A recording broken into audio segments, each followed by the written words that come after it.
Olá, meu nome é Andréa Flávia de Brito Gonçalves, eu sou a professora que vai acompanhá-los no curso Diferentes Enfoques no Ensino da Matemática. Vamos iniciar então falando dos objetivos que norteiam o nosso curso. O objetivo geral é refletir sobre os diferentes enfoques no ensino da matemática. Já os objetivos específicos são compreender o papel do sujeito aluno no ensino de matemática, abordar o significado de concepções de ensino, aprendizagem e matemática e refletir sobre as práticas de ensino na matemática. Para isso, organizamos as nossas reflexões em 4 momentos. No primeiro momento, vamos falar sobre o ensino clássico. Em seguida, falaremos sobre a reforma da matemática moderna. Depois, trataremos da didática da matemática. E, por fim, falaremos sobre o ensino renovado. Vamos iniciar, então, falando sobre o ensino clássico. Neste enfoque, os números são ensinados aos poucos, de acordo com a ordem numérica. Observando o exemplo ao lado, a professora está ensinando ao aluno o número 2. Anteriormente ensinou o 1 e, posteriormente, vai ensinar o número 3. Vou dar a vocês alguns exemplos de atividades do ensino clássico. É muito importante saber que no ensino clássico, a escrita convencional dos números é fundamental, como observamos na atividade à direita. À esquerda, os professores também utilizavam atividades para que os alunos pintassem os números frequentemente. Gostavam também de atividades de recorte e colagem. Para que os alunos aprendessem, o principal órgão do sentido utilizado era a visão. Através da visão, os alunos observavam, copiavam e imitavam, ações muito importantes para que eles pudessem progredir em seu processo de ensino-aprendizagem. Em relação à concepção de aprendizagem, os professores acreditavam que, com os incentivos necessários, os alunos iriam progredir. O desenvolvimento dos alunos aconteceria através de atividades sistêmicas. A aprendizagem se dá de forma cumulativa. E o importante é um treinamento através da repetição e memorização. Neste modelo, o professor era o único detentor de conhecimento. Era ele que resolvia aquilo que o aluno deveria aprender e como ele iria aprender. A ideia que se tem do aluno é que ele não possui nenhum conhecimento prévio, ou seja, ele era uma tábula rasa. Ele só conseguiria aprender se os professores apresentassem os conteúdos do mais simples para o mais complexo. Sobre a concepção do que significa saber matemática, os docentes acreditavam que os seus alunos só sabiam matemática quando dominassem todos os procedimentos formais, os procedimentos canônicos para resolverem todos os problemas, os fatos que eles lhes davam. Em relação às sequências de ensino, estas eram organizadas seguindo os parâmetros anteriores, ou seja, as atividades são dispostas para que o aluno repetisse várias vezes o mesmo procedimento, dando-lhe suporte para resolver as consignas e situações-problema. Em relação à situação-problema, é muito importante saber que ele não era visto como um exercício corriqueiro. Ele era apenas um modo de fazer com que o aluno exercitasse as atividades que ele repetia várias vezes. Por isso, a reflexão não era importante, mas o recurso necessário para se obter o resultado, sim, era extremamente importante. Em relação aos objetivos da escola, o fundamental era formar um adulto disciplinado, persistente e rigoroso. Voltando a falar dos exercícios, observamos as listas de fatos, as fórmulas e, com certeza, os exercícios repetitivos. Com o tempo, os professores perceberam que os alunos já não mais se motivavam com as aulas. e começaram a refletir também sobre as dificuldades que estes alunos encontravam para compreender os conteúdos trabalhados. Os modelos de sala de aula eram questionados, o modo como os professores ensinavam e o modo como os alunos aprendiam. Todas essas reflexões foram levadas para os congressos brasileiros de educação, onde os professores e os estudiosos achavam que a velha tradição memorística e fragmentada do ensino clássico de matemática era muito criticada. E, movidos pelo movimento da matemática moderna, iniciada na Europa, começaram a refletir sobre novas perspectivas no ensino de matemática aqui no Brasil. Dois professores protagonizaram as mudanças no ensino de matemática em nosso país.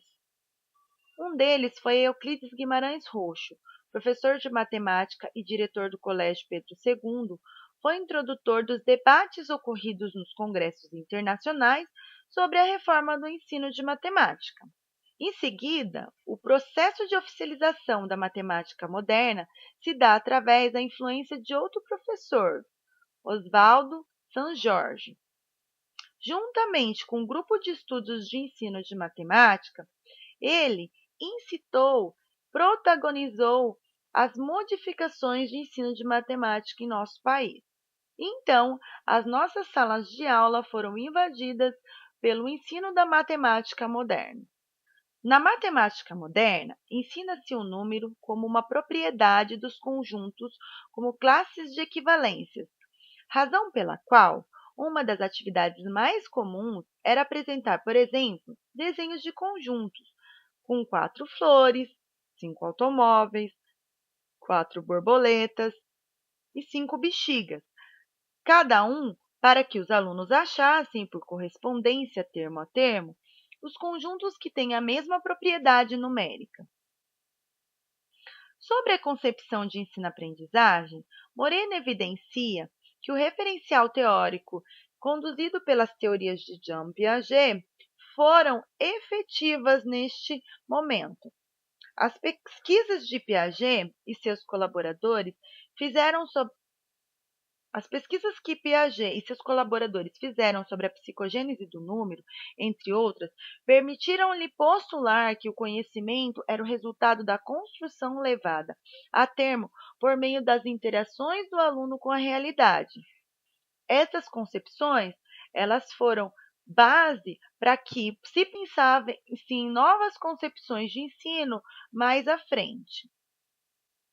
A ideia que se tem do aluno é que essa criança, que ao estar sujeita à ordem da instituição escolar, se transforma em sujeito didático, aquele que, diante das situações que o professor apresenta, realiza uma busca dentro de tudo o que ele sabe para decidir aquilo que é mais persistente e colocá-lo em jogo.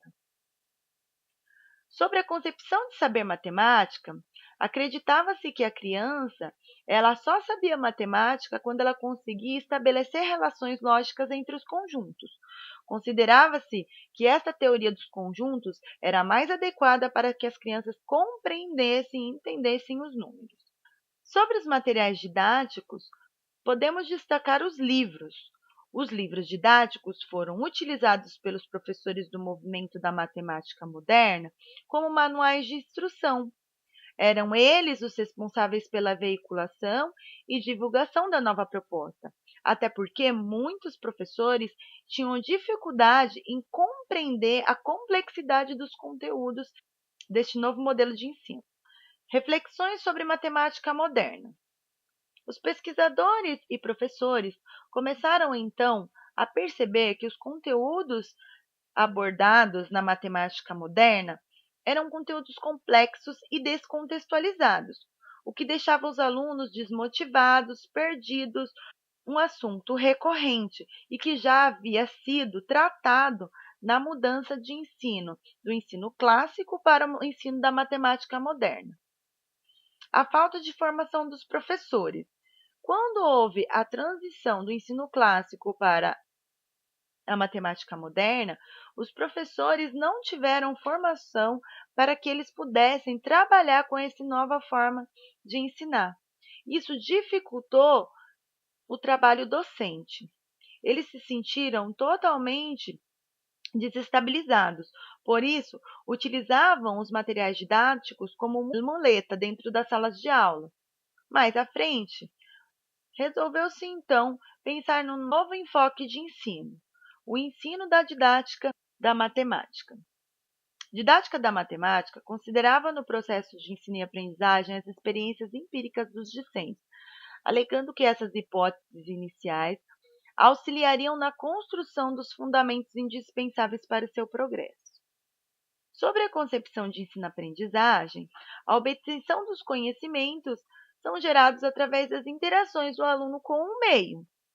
A ideia que se tem do aluno é que a ideia que se tem do aluno nessa perspectiva é a de que, ao estar sujeito à ordem da instituição escolar, se transforma em sujeito didático, aquele que, diante das situações que o professor apresenta, realiza uma busca de tudo o que sabe para decidir aquilo que é mais pertinente. O papel do docente consiste, portanto, em propor ao aluno situações de aprendizagem em que coloque em jogo seus conhecimentos convencionais e não convencionais, interligando-os no rastreio de soluções para a resposta dos problemas apresentados.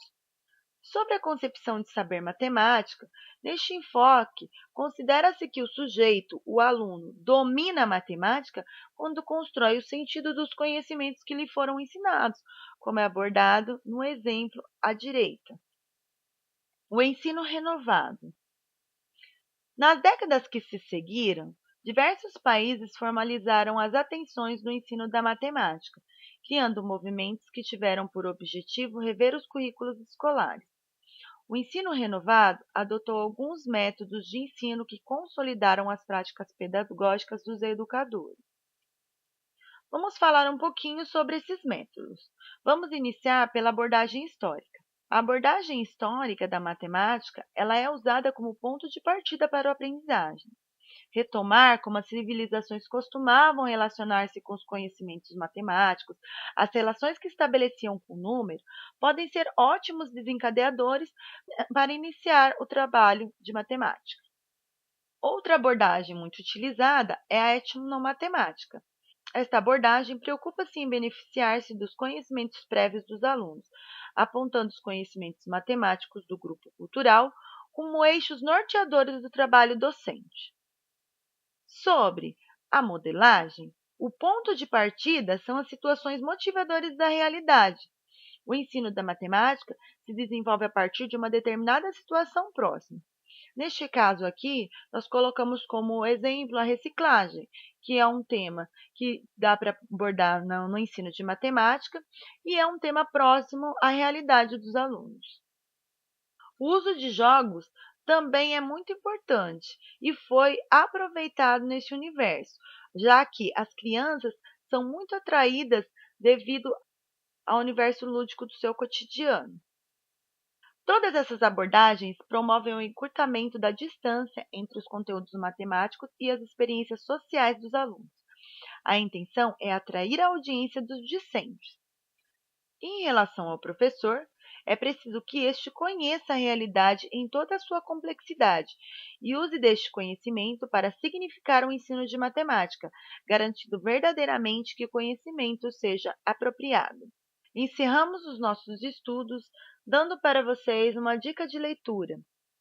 O livro Ensinar Matemática na Educação Infantil e nas Séries Iniciais, Análises e Propostas, de Mabel Paniza. Agradeço a todos pela atenção. Até a próxima aula.